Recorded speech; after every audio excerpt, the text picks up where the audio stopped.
Não, legal. Não, eu sou metalúrgico, né? Eu sou nascido em 1956, então eu sou metalúrgico desde 1970, né? Aos 14 anos, trabalhava em São Paulo. E aqui em Osasco a partir de 1971. Trabalhei na Ford, metalúrgico na Ford de Osasco, depois na Fundição Munk em Cotia, depois eu vim para a direção do sindicato, né? Mas então, toda a minha militância se dá em torno do Sindicato dos Metalúrgicos de Osasco e das lutas que vão acontecer em decorrência da ação sindical. Eu posso imaginar assim, que os grandes, para mim, né, ao longo do tempo, né, essa luta se dá na construção do Departamento Intersindical, assim, ó, em grandes linhas. A construção do Departamento Intersindical de Saúde no ano 1980, o envolvimento nas lutas por saúde do trabalhador, que o sindicato foi desenvolvendo de uma maneira continuada a partir de 1979, e não parou até hoje já são outros atores, e essa luta não é ali da fábrica, é uma coisa mais ampla, que mostra como a sociedade reage a essa questão, assim, o descaso com o trabalhador acidentado, né? Isso eu vejo 40 anos depois, não muda. Muda um pouquinho o discurso, mas não muda a forma, o descaso, o abandono. O descaso em relação ao que acontece com as pessoas que se acidentam no trabalho, do ponto de vista de Estado sobre as pessoas, de Estado sobre as empresas, e a sociedade como vê essa coisa toda naturalizada. É uma coisa maluca, maluca mesmo, e talvez a minha maior experiência tenha sido em trabalhar isso ao longo desse tempo e tentar construir uma cultura desse debate a partir da ação sindical. Tá? De uma maneira, e depois, nos últimos anos, mas já nos últimos anos, aí, então a gente vai migrando, pegando a estratégia do trabalho na questão do acidente. Quando eu falo acidente de trabalho, eu estou falando investigação dos acidentes, do ponto de vista do Estado, do ponto de vista do atendimento das pessoas, do ponto de vista das decisões judiciais, os absurdos que se tem, do ponto de vista de responsabilização das empresas. Então, é uma coisa que não aparece, é uma coisa invisível, que está fora, e hoje, atualmente, está fora da pauta, inclusive de muitos sindicatos. Tá? Mas está fora da pauta da imprensa, mas não é agora, a partir deste governo. Essa coisa já vem vindo, é uma coisa que aí o sindicato tem documentado, por isso que eu brinco, né, e pedi, deixa eu colocar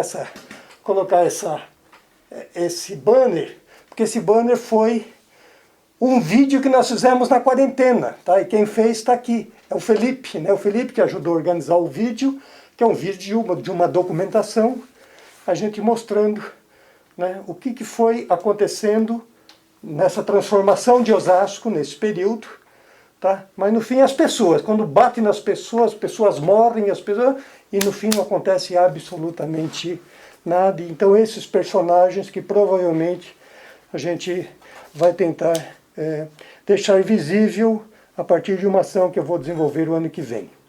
Tá? Porque eu estou me afastando de uma luta aqui, abrindo outra, mas essa acho que é uma história para o sindicato, eu não quero perder. Fazer um pouquinho isso, tá? Então, vamos dizer, não tem nada demais, mas é alguém que vem da fábrica para a direção do sindicato, e aí vamos ter aqui no sindicato uma série de trajetórias ao longo desses anos. Agora vamos um pouco para a ideia de fazer um exercício histórico, né? E eu queria que você começasse a contar para a gente um pouco, né, a sua estreia como um operário que começa a se organizar em momentos que a gente sabe que já são os momentos do final, né, de uma crise da ditadura, né? Então, queria que você contasse para a gente um pouco como foi essa experiência de, né, tomar uma consciência de tomar a coragem, né, de se organizar e ir para a rua num país que vivia sob uma ditadura e que vivia sob a repressão, né, ditatorial. Então eu já vou olhar Osasco, né?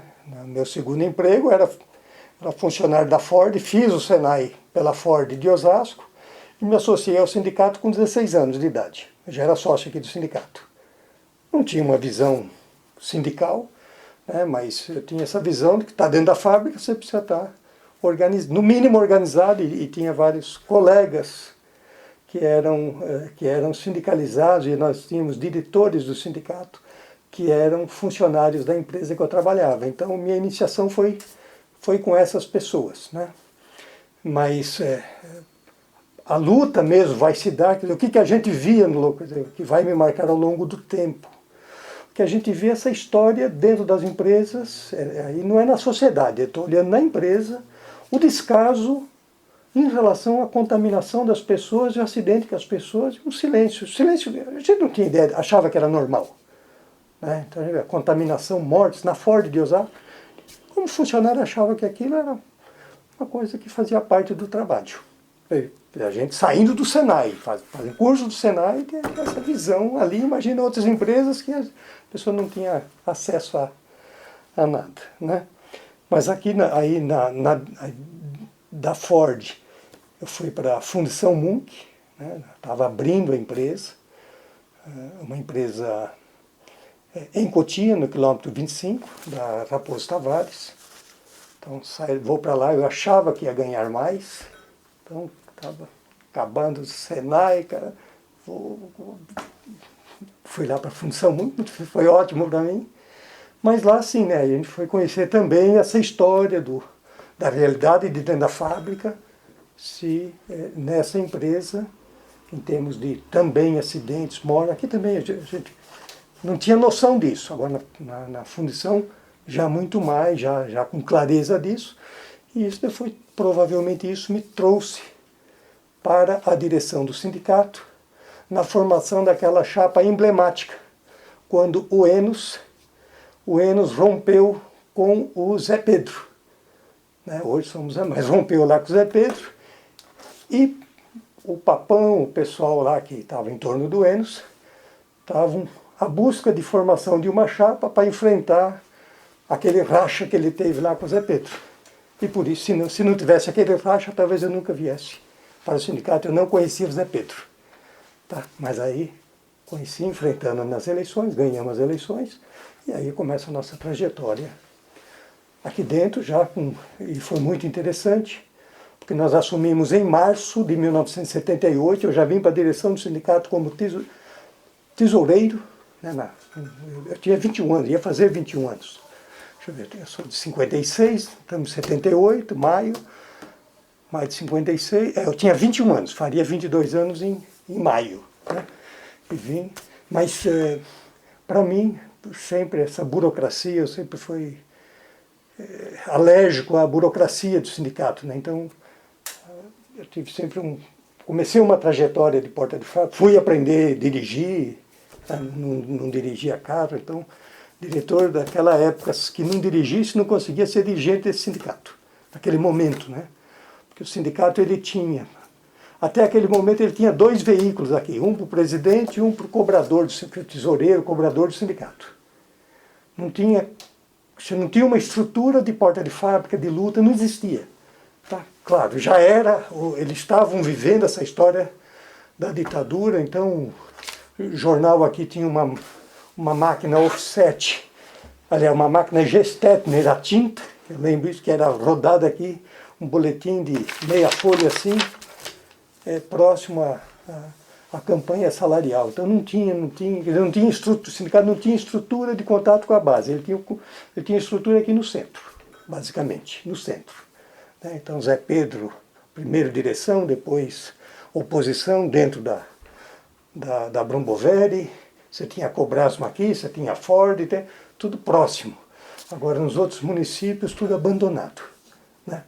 Então em 78, né, quando nós assumimos aqui, então foi muito interessante nesse aspecto, porque nós assumimos em março e em julho começou a estourar as greves, que começaram em São Bernardo, e eu acho que aquilo foi a grande lição para todo mundo, greve que vieram de dentro das fábricas para fora, e foi explodindo greve para tudo quanto por aqui, e de repente o sindicato não estava preparado para acompanhar, nem para acompanhar as greves que estavam explodindo. Então foi correndo comprar às pressas, cornetinha, até marquei aqui, cornetinhas, corneta de megafone de mão, essas coisas, fusquinha, para tentar minimamente ter alguma informação para os trabalhadores, e foi um aprendizado fantástico que nós tivemos, e isso levou aquele movimento então de julho, agosto, 78, né, que levou depois o sindicato definir que ele tinha que ter subsedes, uma em Cotia, porque o pessoal parava as fábricas em Cotia, você não tinha Rodoanel. Parava a fábrica, o sujeito ligava em telefone fixo aqui, o sindicato montou aqui um painel, essas fotos tem, acho que o Felipe deve ter visto isso, o ranking de onde está parando. E o pessoal saía de Cotia, vinha para cá, o pessoal vinha a pé aqui para a sede, porque, claro, não tinha informação. Então isso levou no ano seguinte ter uma subsede em Cotia, ter uma subsede em Taboão da Serra, alugada, hoje são sedes próprias, mas as subsedes nasceram dessas necessidades de luta. Tá? Que o sindicato, na verdade, durante todo esse período, ele não passava por isso. Foi legal que, assim, esse movimento das fábricas, dessa explosão que veio no primeiro momento, uma explosão atrás de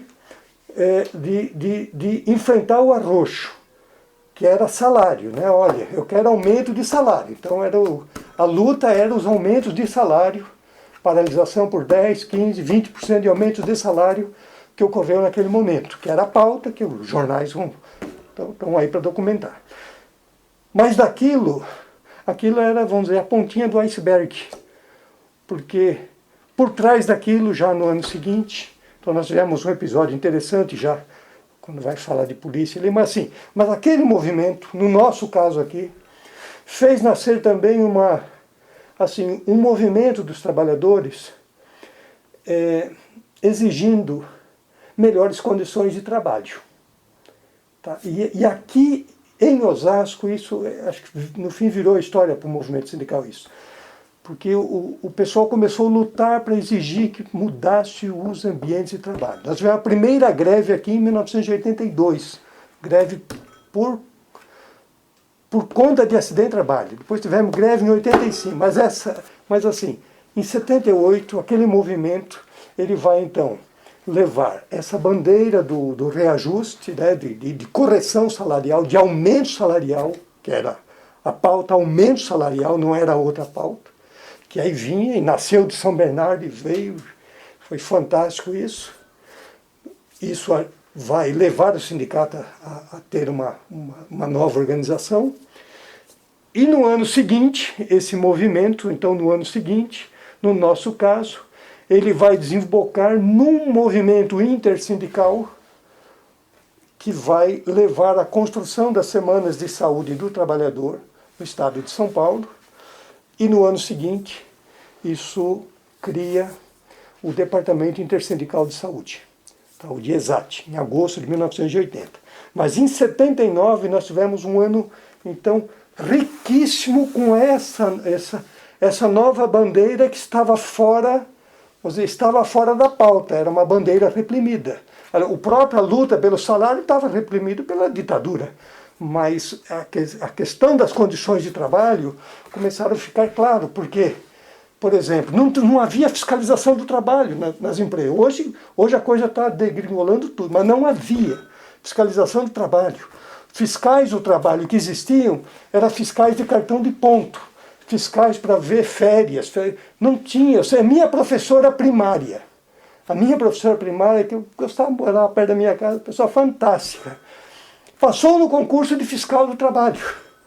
Entende? Que é uma senhora, né, a dona Gema, deve ser falecida já, muito bonitinha, muito fiscal do trabalho.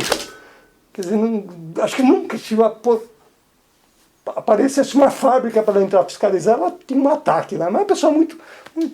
Então, aquele movimento mostrou que o Estado, quer dizer, dentro das empresas, o que acontecesse era problema da empresa, quer dizer, o Estado não era totalmente omisso frente àquilo. E eu lembro que a gente começou então, já em 79, por conta disso, nós começamos a levantar informações. Né? Esse sindicato levantou, nós começamos a rastrear as informações de previdência social.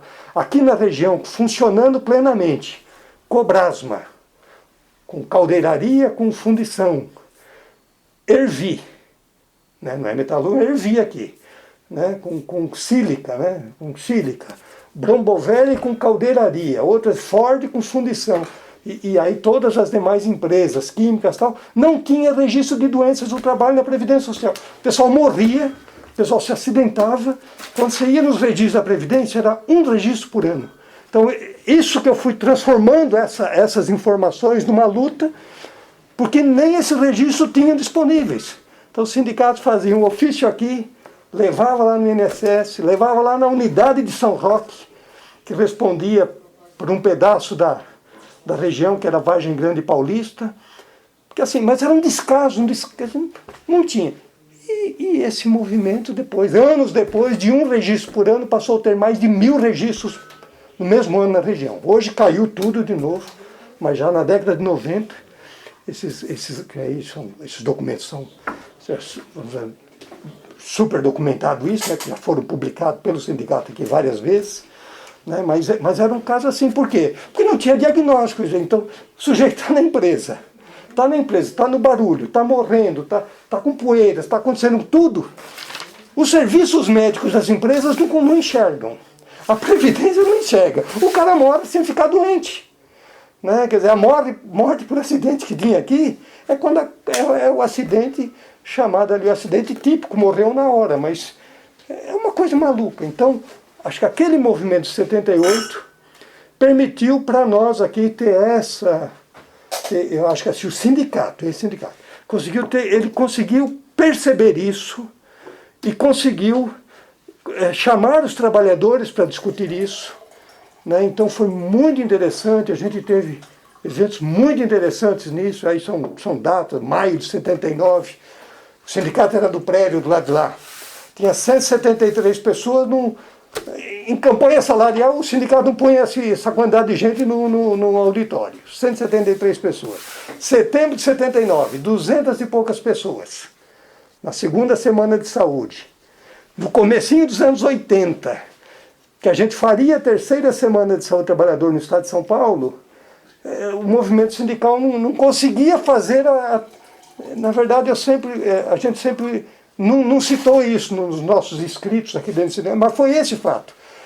Quando chegou no ano seguinte, o movimento sindical não conseguiu marcar a terceira semana de saúde, nós marcamos uma reunião aqui com quem seriam os protagonistas da terceira semana, e aí começou a chegar inscrições, não cabia no auditório. Eu sempre trabalhei com uma ideia de inscrição prévia. Avisa, você vem, avisa que vem, avisa. Até hoje a gente faz isso. Essa reunião foi feita no Clube Atlético Osasco, com 1.500 pessoas aqui no clube, que eles emprestaram ao clube do sindicato. Estava a véspera de carnaval, era 29 de fevereiro de 1980.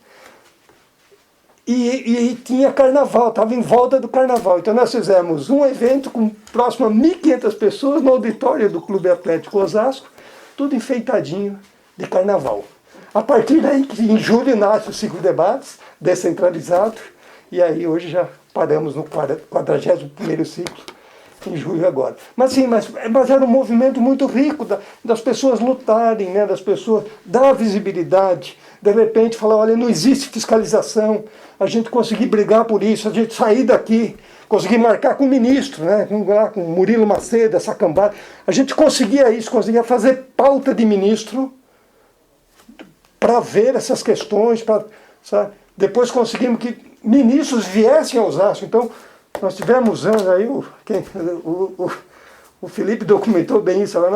Nós tivemos 4 ministros aqui na década de 80. Vieram aqui. Uma coisa era a gente ir lá com pauta e tal. Aí o sujeito já vem aqui, não tinha fiscalização. Aí começou a chegar.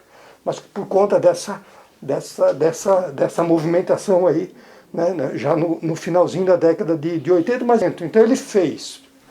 Acho que aquele movimento de dentro da fábrica fez a gente, de alguma maneira, aflorar essa história da questão dos acidentes de trabalho, seus entornos, essa cumplicidade das empresas com falta de diagnóstico, era uma coisa assim horrível. Né? Depois Previdência Social, claro, a Previdência não tinha interesse de fazer, mas era assim, era um conluio, era uma coisa assim maluca, que devagarzinho o sindicato conseguiu ir desbaratando. Por isso que o sindicato, esses anos todos ele estava no noticiário. Como era possível um sindicatinho pequeno, próximo ao que nós temos aqui, está sempre no noticiário? Mas porque ele ia e o trabalhador chegava, né? O trabalhador, então era uma coisa assim, muito legal. Boa parte da direção desse sindicato, a partir daqueles anos, vieram das CIPAs, vieram de dentro, vieram de militâncias. Tá? Então, hoje, Ratinho chega muitos anos depois aqui, veio de militância de CIPA, de empresa, Mônica, Magrão, mas era uma coisa natural, o trabalhador lutando para mudar o seu ambiente de trabalho. E conseguiu encontrar no sindicato, pelo menos, um espaço onde ele podia ter. A gente não tinha solução, a gente não sabia mexer com isso. Mas conseguimos, ao longo desse período, mexer com Previdência, mexer com Fundacentro, mexer... Né, então, vir aqui, né, eu lembro, claro, eu acompanhei alguns casos assim, o sujeito morre hoje, amanhã morre, né, está vivo, morre hoje, amanhã se consegue chegar no local do acidente, que ele conseguia ter órgãos públicos, que no meio da ditadura ainda que a gente conseguia isso. Né? Não tinha a fiscalização do trabalho. Os concursos públicos começaram no ano de 1983, no Brasil, mas era fruto já desse movimento que estava nascendo no estado de São Paulo. Mas para nós aqui, então para nós, aquele movimento, vamos dizer, levou o sindicato a se organizar melhor, pelo menos para o trabalhador poder conseguir estar mais próximo da vida do sindicato, com as subsedes. O sindicato, então, abriu esse tema, que virou um tema, e era uma luta aqui dentro, tá? Era uma luta aqui, e era uma luta, porque nós tínhamos gente aqui dentro que imaginava que o está falecido, não posso falar, mas o Enos, que era aquela composição que nós viemos, o Enos, coitado, ele achava, ele tinha muita experiência, mas ele achava, olha, se eu tiver aqui um médico do trabalho aqui, eu consigo, não consegue nada. Não, é que o movimento vinha vindo, e no fim fez acontecer um monte de coisa, não é só esse médico não. Mas era um movimento social que o sindicato foi se envolvendo e nunca parou. Mas foi legal, então houve uma transformação aqui naquele momento. Aqui nasceu um boletim aqui dentro, chamado Oi Operário Inteiro, que era feito clandestina, assim, ele era um boletim do sindicato, voltado para cipeiros, mas ele era feito por trabalhadores. A gente se reunia, o sindicato funcionava de segunda a sábado. De sábado ele funcionava até, não sei se era meio-dia ou 1h da tarde. A gente se reunia depois a 1h. O pessoal vinha, a gente fazia as reuniões de sábado à tarde para as pessoas.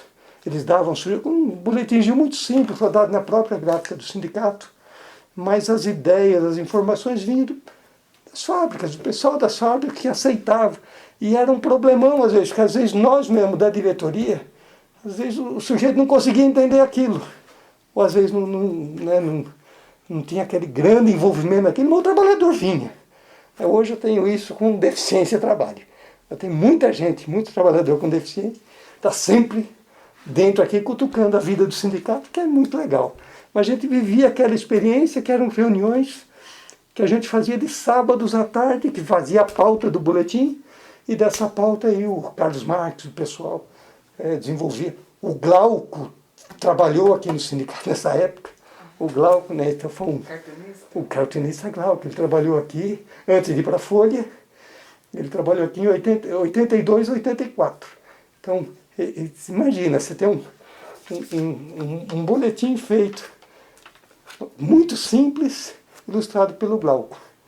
Ele ilustrava o jornal do sindicato, ele vinha, trabalhava a ilustração do jornal, as nossas convenções coletivas de trabalho. 2 anos que ele ilustrou, foi fantástico, né? Então, a capacidade os traços dele, mas ele ilustrava esse material.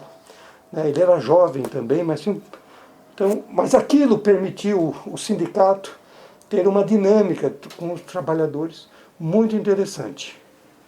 Agora, Clemente, você concorda assim que Osasco, pós-68, né, com todo o histórico da greve, a relação da greve com o próprio AI-5, foi uma cidade vigiada, né? A gente tem, assim, o próprio Spinoza, por exemplo, ele tratava muito dessa ideia, né, de Osasco ter sido uma cidade que viveu na ditadura um clima policialesco, né? A ideia de uma polícia presente em todos os lugares da cidade, que abordava os cidadãos a todo e qualquer momento, né? Então eu queria que você falasse um pouquinho, né? Então você falou assim, olha, de porta de fábrica, né? Você falou de organização de assembleias, de congresso, de ações, né, pelo sindicato nessa mobilização, não só pelo salário, mas também pelas condições do trabalho e outras lutas. Então eu queria que você tentasse recuperar um pouco aí na sua memória, né? Então o que era essa relação desse tipo de atividade que vocês faziam, que são atividades públicas, com o sistema repressivo, né? O que vocês perceberam, assim, a polícia que ronda, o sistema repressivo que se infiltra, que vem, queria que você falasse um pouco mais. E também de porta de fábrica, né? O que era fazer porta de fábrica naquele momento? Hoje é visto como um direito, e tem algumas pessoas que até recusam esse direito. Mas naquele momento não era um direito, né? A greve não era um direito, então como é que era isso? Lembrar, né, que naquela época a gente tinha os quartéis aqui, né? Hoje, do outro lado da linha, era o quartel. Hoje, era um dos quartéis, ficava do lado de cá, né? Os quartéis que estão ali, mas nós tínhamos quartéis aqui. Mas eu olho muito esse lado da polícia e porta de fábrica. A polícia é essa relação de trabalho, porque aí nós estamos pegando desde o início. Quer dizer, até hoje, mas naquela época era pior. O que você tinha? Diante de uma greve, diante de uma assembleia, na porta da fábrica, de uma assembleia, a empresa chamava a polícia. Em muitos casos, vinha a rota. Tá? Assembleia, não estou em greve, nós estamos fazendo assembleia.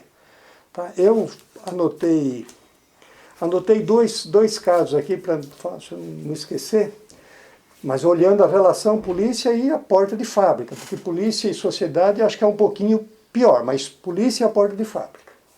Naquele ano de 1978, que estourou as greves no meio do ano, que eu comentei aqui, nasce em São Bernardo, vem. Quando chegou no final do ano, nossa data de reajuste, data base é 1º de novembro. Quando chegou na Assembleia Decisiva da campanha salarial, na Assembleia Decisiva, o delegado regional do trabalho, eram militares, o delegado regional do trabalho convocou toda a direção do sindicato, isso está registrado no jornal da época. O delegado regional do trabalho convocou toda a diretoria, imagina, para comparecer no gabinete dele lá na Martins Fontes. Toda a diretoria. Nós fomos, todos os delegados, ele falou o seguinte: se decidirem greve, eu intervenho no sindicato. Falou desse jeito para nós. O Enos talvez tinha mais noção do que era isso. A gente não tinha. Decidiu greve, a gente interveio no sindicato. A gente veio. Naquela noite, então era São Paulo, Osasco e Guarulhos. Talvez até fizeram isso com São Paulo e Guarulhos. A gente não sabe, eu não sei, nunca conversamos com as outras diretorias. São Paulo, naquela noite, aprovaram a proposta, aprovaram, porque a categoria aprovou a proposta. Guarulhos aprovou a proposta, Osasco rejeitou. Né? Mas rejeitou com com todo o pessoal cabendo dentro do auditório de menos de 200 pessoas. E eu não esqueço, então, primeiro aquele episódio.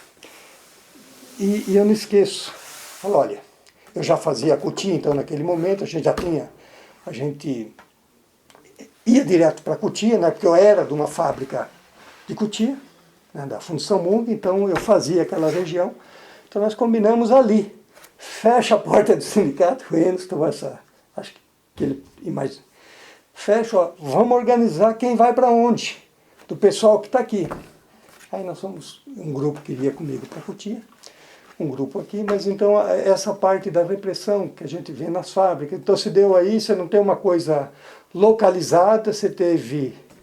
Mas eu lembro que quando chegou a noite, a Cobrasma parou, naquela noite de 78, e um dos diretores aqui, que era o Peninha foi pego de manhã, o carro ficou por aí, foi pego, foi levado para o DOPS, o Peninha, depois liberado no final do dia. Eu estava com um grupo em Cotia, acho que o Mané Bode, acho que estava junto, não sei se você conhece ou conheceu, era um militante muito legal, assim, brigava muito, mas muito lutador, né? A gente foi então falar assim, vamos para Cotia, o que tinha para greve lá em Cotia?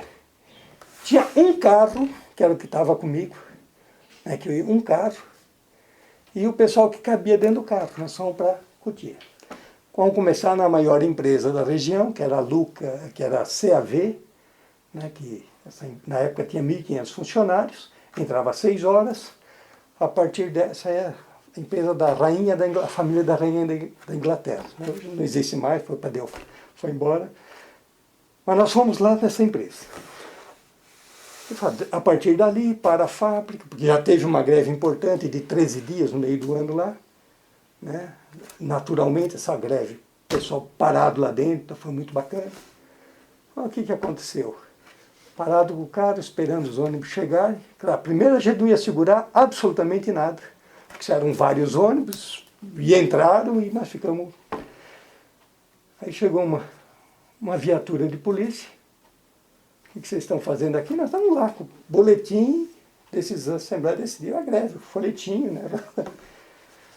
Não vai entregar, não vai, vocês vão para a delegacia. Pegaram todos nós, o carro, passamos o dia dentro da delegacia de Cotia.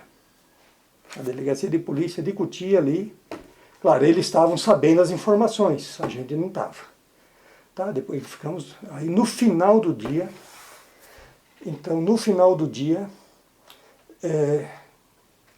nós saímos de lá para ir para o DOPS e depois ia fazer um registro no DOPS. No caminho, isso foi no final do dia, né? No caminho aí para mim foi muito interessante esse fato, porque no caminho o carro abasteceu na empresa que eu trabalhava, o carro da polícia. Eu trabalhava na Fundição Mung, que tinha bomba de gasolina lá. Eles abasteceram a viatura lá. Quer dizer, eu não sabia da relação da empresa, sabe? E foi abastecido lá. Tanto é que na hora que parou para abastecer, a pessoa estava abastecendo, eles não conseguiram vir a gente, mas eu conhecia as pessoas, né? E o Mané Bode também tinha trabalhado lá, então eu também conhecia. Aí falamos, aí o pessoal ali sabia que a gente estava lá dentro, aí o pessoal deram uma bronca em todo mundo, ninguém conversa, mas no caminho, então, houve esse fato, tá, do abastecimento da viatura lá, e no caminho aconteceu uma coisa assim, muito esquisita, né, porque lá foi um rapaz, um jovem da Osram, um molecão da Osram, eu vou, foi junto, né, com a gente de manhã, e na volta, o que a gente percebeu? Nessa viatura havia, eu não sei se é normal isso, mas havia o tubo de escapamento, tinha vazamento do escapamento para dentro do chiqueirinho. Esse rapaz quase morreu, a gente não. Esse rapaz quase morreu. Então o carro veio, o carro parou na área do comando da Polícia Militar, lá ali no 18, está lá até hoje, nesse local até hoje, parou lá, e a hora que parou, abriram a viatura. O rapaz ele estava passando mal, a gente gritando, estava passando mal, abriram e falaram, não, deixa no pronto-socorro. Aí o que fizeram? Saímos de lá, alguém mandou, falou, vai para o pronto-socorro, aí chegou na porta do pronto-socorro, soltou todo mundo. Pronto-socorro de Osasco, que é ali, na Marechal Rondon. Papai desse rapaz, quase morreu esse rapaz.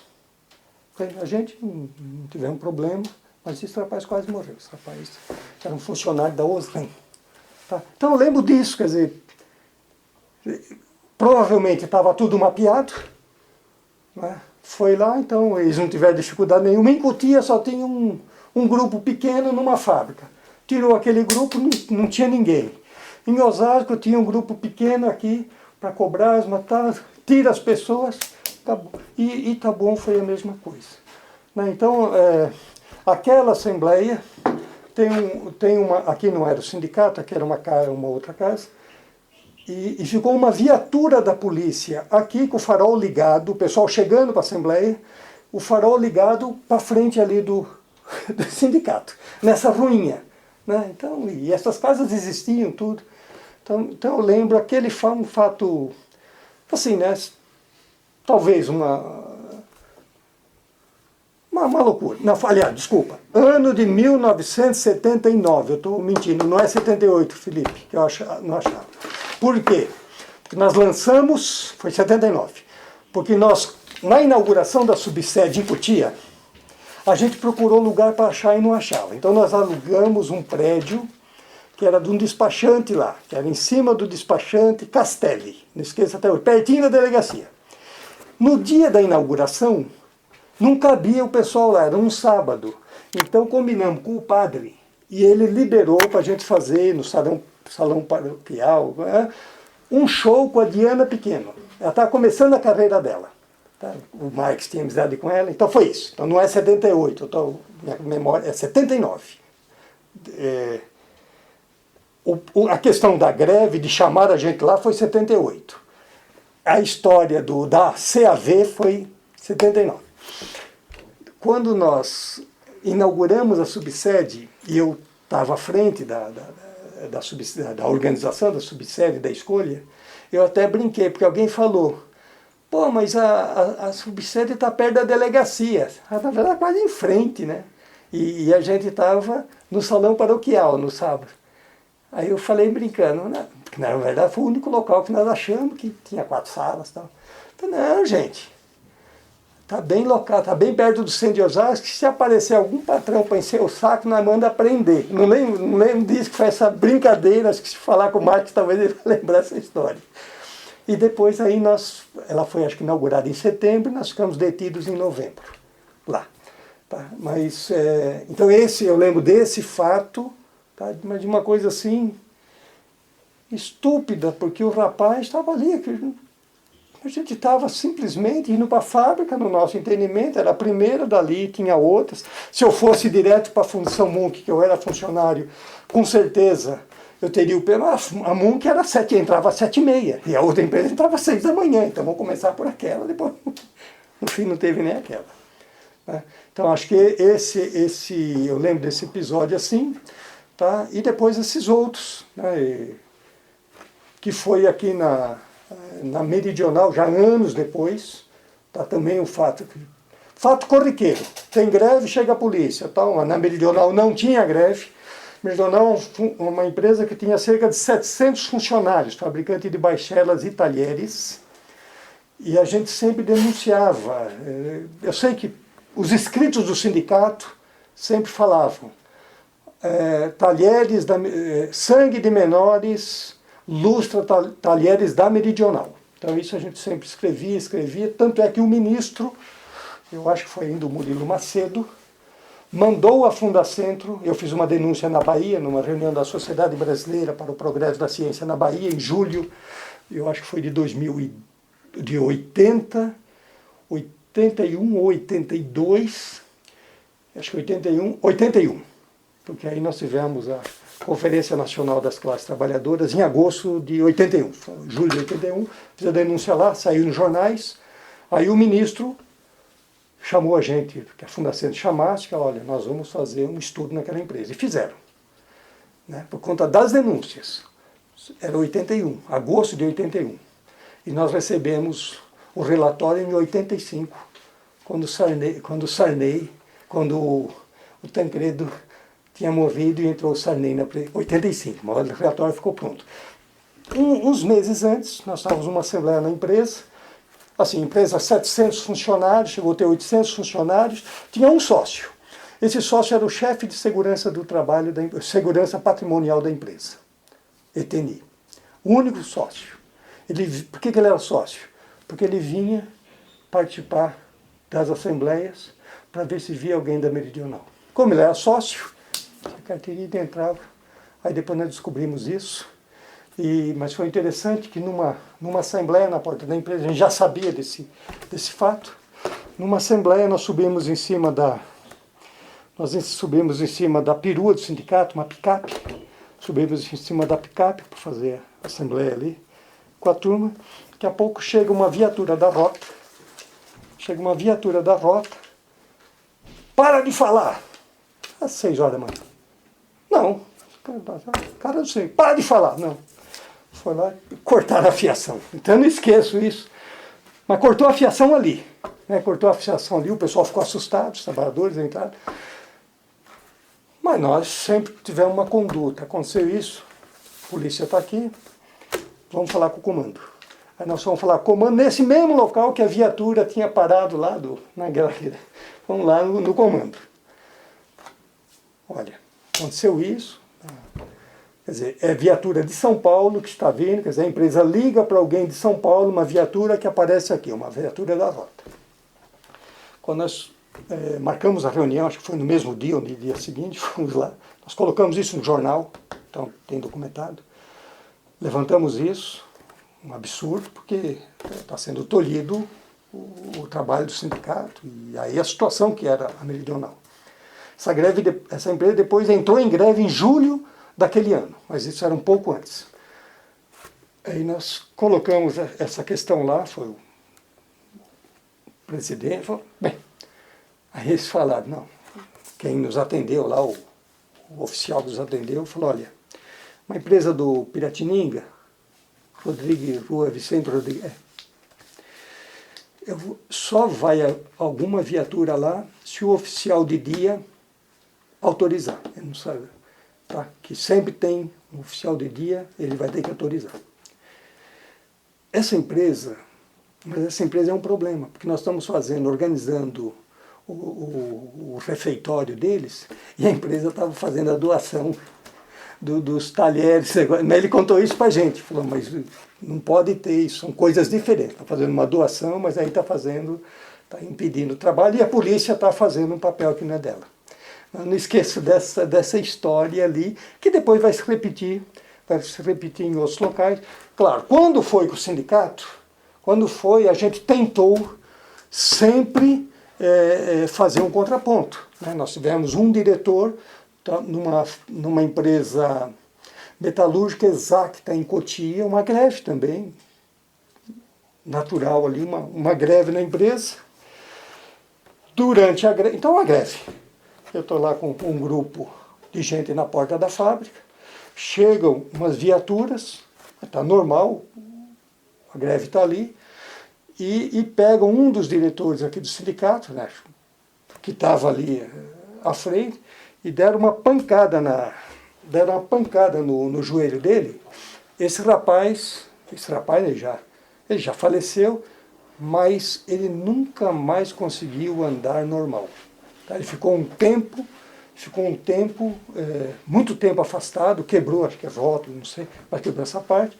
Aí de novo, fomos, no comando, Cotia veio de São Paulo, fomos lá, acho que é Tiradentes, na Avenida Tiradentes, fazer a reclamação. Então o sindicato tentou reclamar, tentou documentar, mas aquilo parece que já era uma prática de contato de empresa com a polícia. Às vezes não era nem o comando, já era esquema, esses aqui da Meridional não era possível, porque o sujeito vinha de São Paulo, ela tinha uma unidade de São Paulo, em Pinheiros.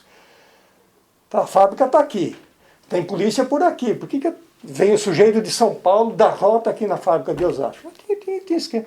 E a gente foi vendo que ao longo do tempo sempre existiu isso, né? E até hoje essa situação existe. O sindicato teve, no finalzinho do ano passado, e aí talvez o Ratinho tenha bem memória disso, porque ele pegou do começo ao fim, o caso da metalúrgica Arian. Metalúrgica Arim em Santana de Parnaíba. É a maior empresa de Santana de Parnaíba. Tá? Então, o sindicato organizou algumas assembleias na porta da empresa e chegou um momento, foi uma briga, mais briga com os policiais do que com a empresa. Mas aí Mônica vivenciou isso de perto, né, porque chegou a fazer ocorrência policial em relação a, acho que a pessoa de RH da empresa, mas essa conduta da polícia estava nítido ali, né, que a polícia não estava cuidando de ordem, coisa nenhuma. A polícia estava ali fazendo um serviço para a empresa, mas aí o Ratinho, você vai conversar com ele tem isso passo a passo, né? Essa situação foi agora, né? Nós estamos falando aqui antes da pandemia. Esse fato com a maior empresa de Santana de Parnaíba, hoje deve ser a segunda, acho que a terceira maior empresa da base deve ser, mas é a maior de Santana de Parnaíba. Quer dizer, então, são fatos, quer dizer, o patrão está apurado, a polícia está ali. Polícia militar, né? Polícia militar está ali. Acontece algum problema, de acidente, algum problema, aí quem entra em cena? Polícia Civil. As investigações, Polícia Civil. Quando a gente começa a ver, aí é uma festa. Né? É a falta da democracia. Isso olhando só essa parte de porta de fábrica, né? Quer dar uma pausa, eu vou sair pra dentro. Tá. Mas acho que esse outro período... Não, então, isso que você, né, colocou é aquele trabalho, né, o trabalho do Neto, por exemplo, né? A gente fala da Volks, né, o Neto fala da Volks, então a gente pensa na grande empresa, na multinacional. Hoje está tendo um debate sobre a Volks, hoje. O Neto mandou, né? E aí você está mostrando uma coisa que é muito menor, é bem infiltrada, é super articulada, assim. A empresa que dá talher para o refeitório... Isso, né? Meridional, nessa unidade. Mas eles falaram para a gente. Eles falaram. Aí quando... Não é porque eles deram talher para a gente que nós vamos fazer serviço para eles. Eles falaram, né? Mas a gente vê que esse tipo de relação era... Não, nessa empresa, quantas vezes a gente foi na dele com o advogado do sindicato, funcionário preso. Funcionário era preso, porque a empresa chamava a polícia militar, sempre militar, e o funcionário estava tentando roubar uma panela, roubar alguma coisa da empresa. Eu lembro de um caso, que aí eu acompanhei, tá? Eu lembro de um caso que chegou assim, chegou uma informação aqui no sindicato, a Meridional. Chegou uma informação, o rapaz estava preso, aí chamou aqui o advogado, foi lá, o doutor Conrado, fomos lá conversar com ele na delegacia, né, e aí, sei lá, eu estava preso no Pestana, e aí ele falou, não peguei nada, vão na minha casa para ver como é minha casa. Mas não peguei nada. Eu sei que nós pegamos o endereço aqui, ele era sócio do sindicato, e fomos lá, era ali no Jardim Aliança, uma coisa assim. Ele morava num daqueles barraquinhos, de pendurado algumas panelas velhas, caramba, que era a casa dele. Quer dizer, não tinha nada de Meridional, era um produto caríssimo, né? Não tinha nada. Quer dizer, a empresa suspeitou que ele tinha separado uma panela para roubar. Chamou a polícia, levaram preso, ele não tinha pegado nada, né? E quantas pessoas da Meridional a gente teve essas histórias né? Agora, eu falei que tinha um sócio. O dia que aconteceu a greve, também aconteceu uma greve, também por condições de trabalho, lá, em 85, quando saiu esse relatório da Fundacentro, eu levei para a porta da fábrica, a fábrica parou. Em parte por conta disso. Mas o que a gente percebeu, parou a fábrica, de um sócio passou para 400 sócios do sindicato, durante os dias de greve. De 1 para 400. O pessoal parou, não era um sócio do sindicato. Mas o pessoal não aguentava aquela situação, claro, era uma repressão. Aí na greve, explodiu. Então, e hoje, você conhece Mônica. Mônica vem daquela safra. A Mônica vem dali. Eu não sei se é da primeira safra ou da segunda. Mônica vem dali. Depois Jordanias vem dali. Nós tivemos vários diretores que nasceram daquele movimento. Então, mas foi assim, de 1 para 400 sócios em 4 dias, 3, 4 dias. Fizemos caminhada aqui no Lago em Osasco até a subdelegacia do trabalho, que ficava em cima do banco, ali na Marechal Bittencourt. Tem um banco ali, acho que era Banespa na época, ficava em cima. Então a gente caminhava a pé até lá, fazia um fuar na rua, mas era muito interessante. Mas ali talvez o trabalhador de fato teve a consciência assim que ele unido, ele consegue virar as coisas, né? Mas e foi isso, foi de 1 para 400. Aí os registros do sindicato conseguem documentar isso. Clemente, já para a gente encaminhando para o final, né, antes, para não te cansar tanto. Estou enrolando muito vocês ou não? Tá ótimo, eu gosto de ficar ouvindo tudo.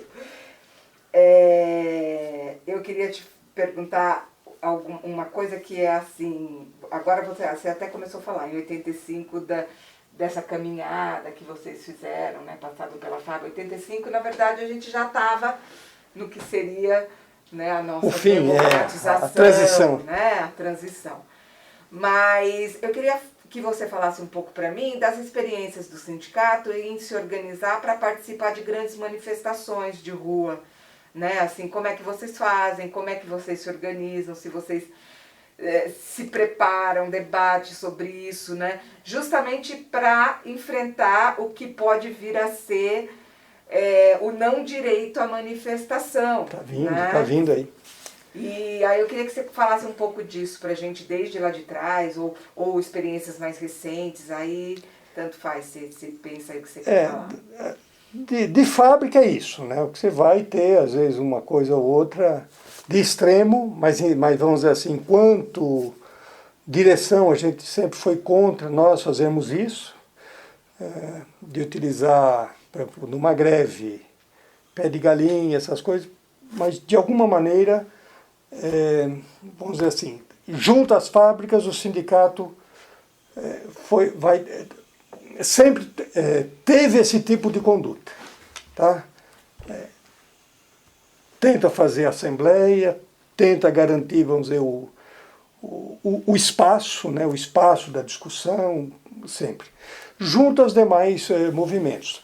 O sindicato acompanha. Tá? Então, vamos dizer, acho que talvez a maior experiência que a gente teve de aprendizado, eu particularmente tive, porque a gente estava começando aqui naquela época, foi ali naquela luta dos metalúrgicos de São Bernardo e as montadoras, mesmo no final, em 79, 78, 79, quando se fez um chamado geral. Gente, vamos todo mundo para Vila Euclides. Na verdade, havia um chamado, havia o pessoal de lá, mas assim, um chamado para quem pudesse ir para lá para fazer parte desse movimento. E ali a gente percebe, né, aqui eu não vi isso ainda, né, mas numa daquelas idas, quando o pessoal dispersou, já tinha terminado a assembleia na Vila Euclides, o pessoal começou a caminhar nas ruas, né, esses voos rasantes da polícia, com bombas de gás lacrimogêneo, uma coisa que eu sei porque estava meu pai e estava a minha namorada junto, que é a minha mulher, estamos juntos 40 anos, minha mulher gostava. E meu pai que não gostava né, meu pai achava que eu tinha que estar longe de tudo. E foi, acho que ele também tomou consciência nisso, né?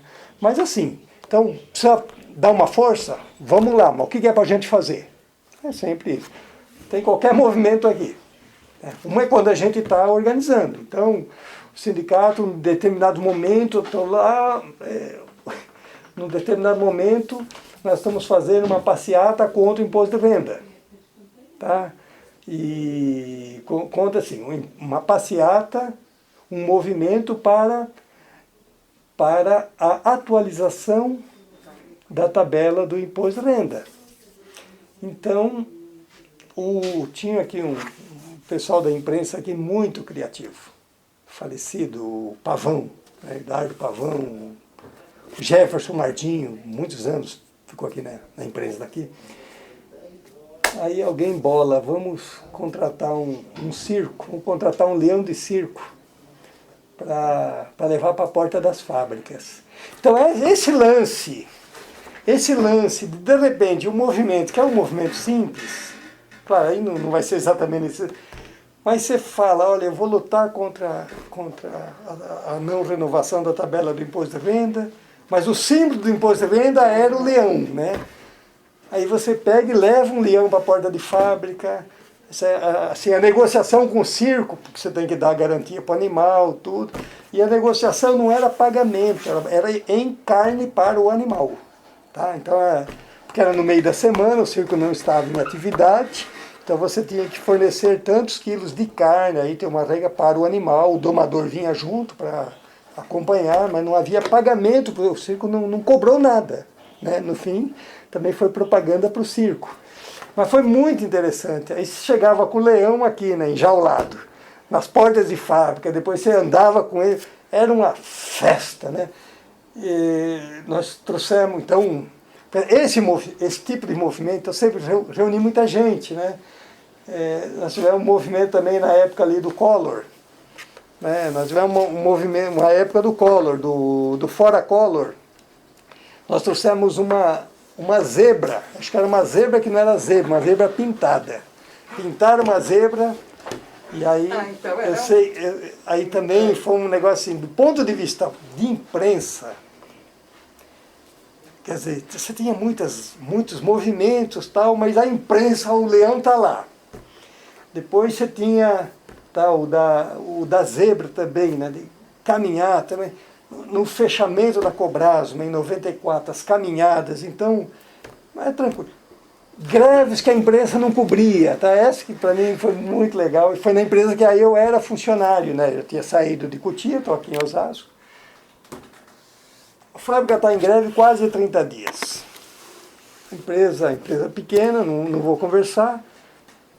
E aí nós resolvemos fazer um churrasco na porta da fábrica de R$1. Eu lembro que assim, a regra era R$1 e vão fazer na porta, na calçada da empresa. Aí juntou, então com R$1 tinha que dar para comprar carne, pão, comprar polícia nem porque ali a empresa não chamava a polícia, porque não adiantava a polícia não ia pôr o pessoal para trabalhar. O patrão queria ganhar gente pelo tempo. Mas a greve de R$1, vamos juntar R$1. R$1 eu acho que devia valer uns R$5 hoje, tá? Mas era R$1. Então tinha que comprar tudo, não ia ter bebida alcoólica, mas tinha que comprar com R$1. Eu sei que minha filha hoje vai fazer 30 anos sábado. Minha filha, ela tinha 5, 6 anos. Minha filha foi fazer gelo, porque se fosse comprar gelo não ia dar. Então a filha fez os tubos de gelo, depois, posso ir na porta? Pode, foi lá na porta da fábrica, sei que tem a foto da menina. Mas o churrasco, a greve não chamava a atenção da imprensa. O churrasco de R$1 trouxe Diário Popular, Notícias Populares, Folha da Tarde e outra imprensa na porta da fábrica. Quer dizer, a greve está fora da pauta. Mas um churrasco inusitado, isso é notícia. Tá? Mas então nós fizemos muitos lances, muitas coisas que ocorreram, de alguma maneira, assim, apareceu alguma coisa criativa ali que abriu caminhos. Nós tivemos um fato, assim, de chamar a opinião pública, né? O resto sempre ajudando os outros, ou estando junto com os outros. Você vai fazer um movimento na Paulista, até hoje. Precisa de gente lá. Se vira. E hoje, ainda bem que já há anos, fala, não vamos alugar um ônibus. Já que eu estou, acho que já há mais de 15 anos, eu insisto aqui dentro. Tem que pegar ônibus, tem que pegar trem. É muito mais prático para a gente ir em qualquer ponto de São Paulo de trem. A gente vai, é facílimo, né? Mas inúmeros movimentos em São Paulo, se combina isso, ó. Precisa estar, qual é o ponto? Então quem vai, né? Quem vai levar bandeiras, vai alguém cuidar disso, os demais, tá aí, até hoje, de alguma maneira, as negociações com os vários movimentos, precisa de gente aqui, precisa ali, o sindicato às vezes precisa de gente, e às vezes ele é o apoio para aqueles movimentos. Eu acho que é um pouquinho isso, né? Vamos dizer, mas a tradição do sindicato, talvez, seja mesmo ainda a luta na fábrica. Né? Essa luta na sociedade, de temas gerais da sociedade, eu gosto muito disso, de envolvimento da sociedade, ainda, o que eu percebo assim, é que a gente tem que aprender muito mais. Às vezes, olha, nós estávamos com uma greve, aí os trabalhadores nos ensinaram, aqui uma empresa que fechou, terrível, em Jandira, agora há pouco tempo, uns 2 anos. A Rayton, tá, uma empresa enorme, 400 funcionários, estavam o dono com 90 anos, uma coisa assim, e a fábrica indo para o beleléu. Os trabalhadores, e nada de... A justiça querendo obrigar o trabalhador a entrar para trabalhar, sob pena de multa ao sindicato. A empresa que não paga, não é nem o sindicato. Os trabalhadores tocaram fogo na frente da fábrica, na frente.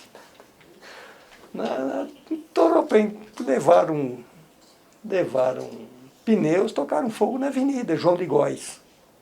Acabou, chamou a atenção do juiz e todo mundo, provisoriamente tentou resolver problemas. Então, mas surge muitas coisas, aí surge às vezes alguma ideia. Daqui, eu acho que as ideias aqui é muito olhando, você vai fazer uma greve, olha, detalhes que tem que organizar para ninguém se estrepar. Nós já se estrepamos muito, o sindicato se estrepou muitas vezes. Vou falar entidade, se estrepou muito e os trabalhadores se estreparam mais, quando não houve planejamento, quando não houve, e hoje inclusive com coisas burocráticas, né? Mas sempre surge alguma forma inovadora que às vezes vem e que é legal e vem das pessoas, alguém de fora dessa caixinha, né, que acho que tem ajudado o sindicato a de repente ele conseguir circular mais. Tá? O sindicato esse sindicato vive uma época muito difícil economicamente. Eu não sei o futuro do sindicato, né? Ele vive, mas, por exemplo, mesmo nesse momento, esse problema econômico terrível que ele vive, uma outra situação, as pessoas com mais de 60 anos estão em casa, eu sou um deles, né? Estou 7 meses em casa, mas o sindicato montou uma estrutura que conseguiu dar conta de porta de fábrica, fez movimento agora diante do coronavírus, conseguiu fazer movimento em empresa, obrigando a empresa, vamos dizer, a abrir negociação para a proteção dos trabalhadores. Agora, nesse momento, conseguiu fazer com todas as dificuldades, conseguiu fazer isso. Mas eu acho que assim, em termos de massa, o sindicato, fora vamos dizer, fora da caixinha da ação sindical tradicional, o sindicato está aprendendo. Eu acho que aí é um aprendizado que nós estamos aprendendo. Tá? A gente já conhece por exemplo, fala a polícia. A polícia, que é a polícia, ela tem uma atitude na porta da fábrica, a gente já sabe qual é, né? Já conhecemos o script. A polícia longe da fábrica, mas enquanto polícia e trabalhadores. Né? Lá no passado era aquela polícia, que aí é do dia a dia, não é só do movimento. Né? Hoje, quando está em movimento, é a polícia para dispersar movimento. Né? E desqualificar o movimento. Mas alguém desqualifica, vem a polícia para dispersar. Então são as estratégias. Mas assim, enquanto cidadão, eu acho que aí muitos já passaram por eu passei, porque antigamente se você não andasse com a carteira de trabalho no bolso, você não era cidadão. Entendeu? Você era vagabundo. Tá? Então eu lembro, na minha primeira carteira, eu teria uns 12 anos, andava no bolso, está toda puída, né? Já está há anos que eu não uso ela, mas eu tinha que sair com a carteira de trabalho no bolso. Tá? Mas é isso. Agora, acho que em termos de organização fora das fábricas, eu acho que nós estamos agora aprendendo com os movimentos. Nós estamos aprendendo. A gente posso estar errado, tá? Posso estar errado, porque eu já há anos eu trabalho num outro tipo de articulação, que tem que trabalhar muita gente, várias pessoas e muitos voluntários, mas é fora dessa situação, né? de enfrentamento, enfrentamento da polícia, né? Agora, o que eu vejo é, de fato, o Estado não funcionando nos direitos do cidadão trabalhador. É isso aí, é um caos. Vila Euclides. Vila Euclides foi acho que um dos momentos mais emocionantes para a gente, né, que estava começando aquele movimento aqui no sindicato. As empresas montadoras estavam em greve e foi feito uma assembleia, foi marcada uma assembleia no estádio de Vila Euclides, né? E daí foi feito, na verdade, um combinado de todos os sindicatos que pudessem comparecer lá para ser solidários àquele movimento. E foi muito interessante porque havia de Osasco para lá, por exemplo, a gente sair de Osasco para lá, tinha em vários pontos do caminho, tinha polícia, tinha presença tinha presença de polícia para tentar barrar. Então, por exemplo, se evitou ir de ônibus para lá, né? Foi-se de carro. Era assim, primeiro foi uma operação para chegar, né? Se fosse de ônibus, não chegaria, seria parado no caminho. Mas lá no estádio, né, ao final, estádio lotado, no estádio passava, isso já foi registrado por muitos, né, mas foi emocionante isso, era terrível, mas por outro lado emocionante ver que aquilo estava acontecendo. Aqueles voos rasantes de helicópteros sobre o estádio, né? Sobre as pessoas, então assim, de intimidação. Quando terminou a assembleia, o pessoal aí foi para as ruas, normal ia para as ruas, então aí teve dispersão com bombas ligadas, mas tinha terminado a assembleia, o pessoal não estava fazendo passeata, estava indo embora. Aí jogaram bombas sobre as pessoas. Então tinha ali na região, né, um bispo, me parece que era o Dom Cláudio Umes, eu não tenho certeza, que é um bispo ali de Santo André, uma coisa assim, que deu uma logística fantástica para o pessoal, mas ali, né, você vê que... E o pessoal sabia que o grosso de quem estava ali, quem era? Os trabalhadores de lá das empresas que estavam em greve. Né? Então era para tentar quebrar a moral dos trabalhadores e de seus familiares. Porque foi uma assembleia de final de semana, que as pessoas levaram seus filhos, levaram seus familiares para a assembleia. Então era assim, para desmoralizar, era uma coisa... Eu só vi ali, desta forma, em todos esses anos que eu estou na direção do sindicato. Tá? Então, assim, vamos dizer assim, a coragem, a inteligência coletiva que os metalúrgicos de São Bernardo tiveram para superar aqueles momentos, realmente não era fácil. Tá? Então, mas é uma coisa que eu não esqueço, porque comigo estava meu pai, que não corria de movimentos, né? Ele já tinha uma certa idade. Operário? Meu pai era operário da construção civil. Né? E estava a minha namorada, que era uma metalúrgica, né? E hoje estamos juntos há 40 anos.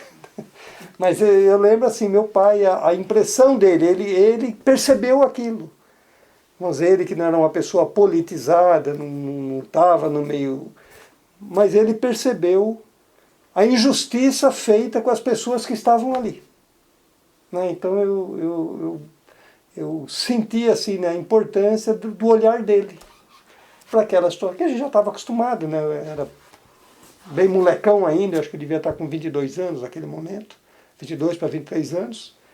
Né? Mas eu não esqueço isso. É uma coisa que até hoje eu lembro esse fato. É muito interessante. Clemente, muito obrigado. Você quer falar alguma coisa de finalização? Assim, aí no final sempre a gente abre também para alguma fala do nosso colaborador. Não, o que eu sempre insisto é que a gente tem que olhar esse lado. As pesquisas. Porque assim, eu acredito como a gente consegue mudar as coisas. Tá? Porque eu estou vendo. Já passou muitos anos, antes o que a gente tem de documentário aqui é fantástico, de jornais, né? De jornais, material, não jornal do sindicato. Hoje é material do sindicato. Porque os jornais, o tema trabalho está fora da pauta. Então o tema do acidente de trabalho, pior ainda. Deficiência de trabalho, pior ainda. Né? E nós estamos agora participando da organização do encontro latino-americano, que vai acontecer dia 12, e o encontro que a gente estamos organizando no dia 18, agora no mês que vem. Envolvendo gente, tem um sujeito da Inglaterra que é um dos participantes, tem gente da UIT que vai participar. Quer dizer, então, essas coisas estão fora da pauta. Quer dizer, não aparece, tem muitas coisas acontecendo, mas não aparece, está fora, quer dizer, as pessoas não sabem. Agora, esse lado do trabalhador, que é isso, não se fala, parece que é normal, você pode morrer, você pode se mutilar, não vai acontecer absolutamente nada. Entende? Aí a pessoa é mais um. Eu pego vários desses aqui que estão vivos, né? Muitos já morreram, mas eu vou lá, o sujeito perdeu o braço, deixa eu pegar isso que aqui está por ordem isso aqui faz 50 anos o fato. E ele vê, está vivo. Já funcionário cobrado. Mas deixa eu pegar só para pegar uma ideia. Só pegar uma ideia aqui. Deixa eu pegar o do rapaz é negro, deixa eu pegar ele aqui. Para ver os dois. Vai pegar esse, o Damásio da Conceição, um outro que eu queria mostrar aqui, está por ordem, então ele vai estar... Esse já morreu, mas não podia também... Uma coisa terrível, mas pegar esse daqui. Os dois. Quando a gente estava fazendo... Nós fizemos um livro aqui, lançamos em 99, Vítimas dos Ambientes de Trabalho Rompendo o Silêncio. E quem prefaciou foi o Zé Gregori. Então eu ia em Brasília direto, que eu participava de uma comissão no Ministério do Trabalho, participei na época do Conselho Nacional de Saúde também, então eu ia direto lá. Quando o assessor do Zé Gregório, que eu conversava, olhava, eu queria só que ele fizesse o prefácio, mas eu ia levando as informações do andamento da publicação. Quando ele olhou, falou, porra, ele era negro, ele, né, o doutor Ivaí, ele era... Falou, rapaz, é só negro que se acidenta? Eu não esqueci, eu falei, é só negro que se acidenta? Aí me caiu a ficha, né? Mas não era um... Mas olha, o que aconteceu aqui, desses dois esse aqui sofre um acidente aqui em Osasco, depois tem a perna amputada, está com bolsa de colostomia, está tudo, separou, a família separou, e ele foi matéria de jornais muitas vezes, né? Quando eu soube que a família separou, eu conversei com ele de mostrar essa ligação com a imprensa, né? Aí ele falou, não, você está errado. Você está errado. Eu já tinha problemas com a minha mulher antes, o acidente só veio, então, quer dizer, a dignidade dele, hoje ele mora em Itapevi, ele vem aqui no hospital regional, puxando a cadeira, então ele só tem uma perna, né? Puxando a cadeira de rodas e faz um bico no próprio prédio que ele trabalha. Bico. E esse rapaz, que teve o braço amputado aqui nos primeiros dias de trabalho numa firminha aqui em Barueri, que era um caso de terceirização. A empresa, um registro lá, agora é legalizado, agora ninguém pode falar mais nada. A empresa, o registro em Santo André, só de fachada, rapaz morando aqui em Carapicuíba, perde o braço lá. Na polícia, tá? Na polícia.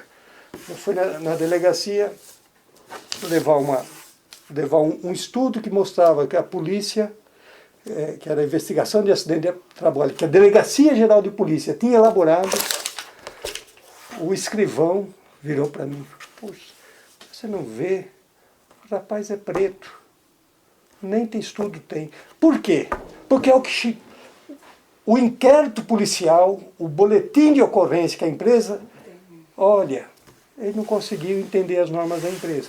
Bem, o cara está hoje trabalhando de bico com o irmão por aí, fazendo bico quando consegue. Tá? Hoje mora em Jandira.